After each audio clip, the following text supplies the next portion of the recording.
তোমার সাথে আমার আর সম্পর্ক রাখা সম্ভব না। আজকের পর থেকে আমাকে টেক্সট ফোন কল কিচ্ছু করবা না, দেখা করার তো প্রশ্নই ওঠে না। তুমি এমন কথা বলো না, যদি আমার জীবন থেকে চলে যাও আমার পৃথিবী ধ্বংস হয়ে যাবে, আমি শেষ হয়ে যাব।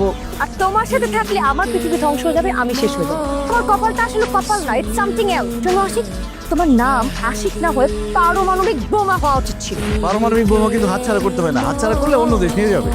তো নিজের দেশের সরকার পালা লক্ষ্মী মেরে বের করে দেয়, অন্য দেশ তোকে কেন নিতে আসবে? ও ভালো কথা, তোমাকে তো সুখবরই দেওয়া হয় নাই। কালকে তো চাকরির ইন্টারভিউ দিছি, ইন্টারভিউ এত ভালো হয়েছে যে আমাকে সাথে সাথে অ্যাপয়েন্টমেন্ট লেটার দিয়ে দিতে চাইছিল, কিন্তু তখন তো দেওয়া যায় না। আজকে দিবে, যে কোনো সময় ফোন মনে চলে আসে।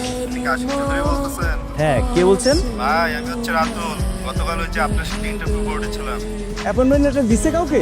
ভাই আর বলেন না, আমি আসছিলাম অফিসে খোঁজ দিতে, সে দেখি অফিসে আগুন লাগে জয়লা সব ছারখার হয়ে গেছে। এটা কিভাবে সম্ভব? দেখছিস তোর কপাল, তুই একটু আগে বলতেছিলি না যে আমার ইন্টারভিউ খুব ভালো হচ্ছে। তোর ইন্টারভিউ ভালো হয়েছে ঠিকই, কিন্তু অফিস জ্বলে পুড়ে একদম ছারখার হয়ে গেছে। থাকে না, আমার কপাল এরকম জোরে পুরো ছারখার হয়ে গেল।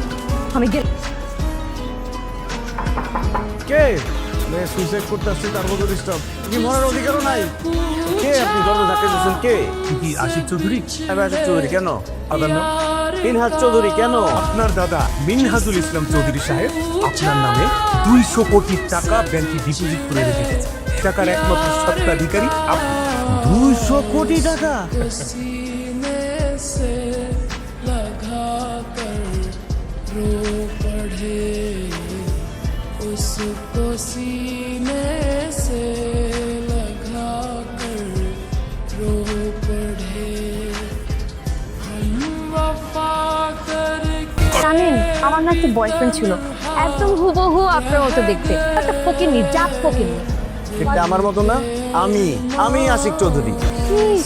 তুমি আশিক? হ্যাঁ আমি। কেন কি হয়েছে? তো দামি গাড়ি, অনেক গানের জন্য আবার আলাদা গাড়ি। ও মাই গড, আশিক তুমি এত টাকা কই পাইছো?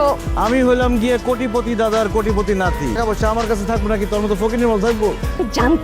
আমি জানতাম আমি তোমার সাথে ব্রেকআপ করলে তুমি কোটিপতি হয়ে যাবা, সেই জন্যই তো আমি তোমার সাথে নাটক করে ব্রেকআপ করছি। তুমি সিনেমাটা দেখো না, স্মৃতিহীন নায়কের মাথায় বাড়ি দিয়ে স্মৃতি ফিরাই নিয়ে আসে, এরকম আমি টাকাহীন নায়ককে আঘাত করে টাকা ফিরাই নিয়ে আসছি।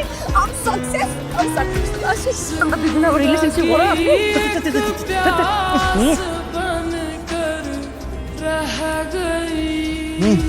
আশিক, জানি তো তুমি আমার সাথে অনেক রাগ করে আছো।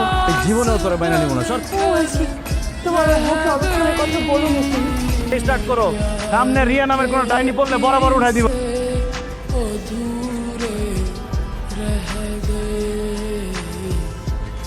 কে তুমি? ওর জন্য ফুল নিয়ে দাঁড়িয়ে আছি। আমার ফুলটা গ্রহণ করে আমাকে ধন্য করো প্লিজ। আমি তো কোনো ফুল অর্ডার করি নাই। তুমি ডেলিভারি ম্যান না, ওকে?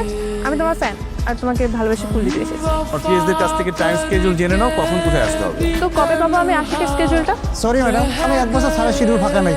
দেখছো কি সুন্দর, কি লম্বা স্যারের সাথে মানাইবে। ম্যাডাম আপনি মাশাআল্লাহ যে সুন্দর না, আপনি কালকেই স্যারের শিডিউল পাবেন। আশিক, তুমি চলে আসছো। আমি কতক্ষণ থেকে তোমার জন্য ওয়েট করতেছি, বসো। আমি কি তোমাকে আসতে বলছি যে তুমি আমার জন্য ওয়েট করবা? আর তুমি জানলা কিভাবে আমি রেস্টুরেন্টে আসবো? আমি তোমার গার্লফ্রেন্ড, আমি জানবো না তুমি কোথায় যাও, কি করো না করো? আমি এখন থেকে তোমার বয়ফ্রেন্ড না, আমাদের ব্রেকআপ হয়ে গেছে। রাগের মাথায় ব্রেকআপ করছো? রাগের মাথায় ব্রেকআপ কখনো ব্রেকআপ হয় নাকি? তা আমি তোমাকে গার্লফ্রেন্ড মানি না। আমি এখন অন্য কাউকে গার্লফ্রেন্ড মনে করি। ওই যে চলে আসছে জানু। তাহলে এই মেয়েটাকে? ও আমার এক্স। বসন্তকালে দেখবা যতই দরজা জানলা বন্ধ করো মশা ঠিকই ঢুকে যাবে। এই এক্স গুলো হচ্ছে ডেঙ্গু মশার মতো, যতই দূরে খেলবা এরা কাছে আসবে। এই তুমি বিড়বিড় করে কি বলো? তুমি কি আমাদের কথা শুনতেছো? আমি আমি কিচ্ছু শুনতে পাচ্ছি না। এই যে আমার কাছে হেডফোন আছে, আমি হেডফোন পরে বসে আছি যে কানে, আমি কিচ্ছু শুনবো না।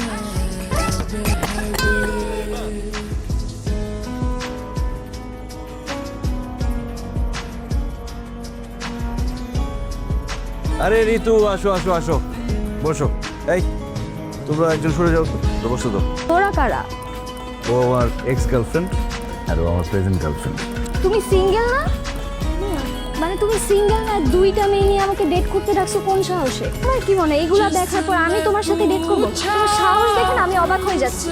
কত টাকা হইলে দুইটা গার্লফ্রেন্ড থাকার পরও ডেট করবা? তোমার কি মনে হয় যে টাকা দিয়ে আমার ভালোবাসা কেনা যায়? কত টাকা পর্যন্ত প্রেম করবো না বলো, তারপর থেকে শুরু করি। 1 লাখ, 2 লাখ। এক্সকিউজ মি, এসব 4-5 লাখ টাকা দিয়ে আমি আমার ভালোবাসা বিক্রি করি না। ঠিক আছে, 20 লাখ দাও। लगा कर रो আরো লাগবে? না আর লাগবে না। কোথায় বসবো? এখন বলো কি খাবা? কি ব্যাপার, তুমি মন খারাপ করবে কেন? এই ওর 10 লাখ দিস তো সোচে। এতদিন কোথায় ছিলে?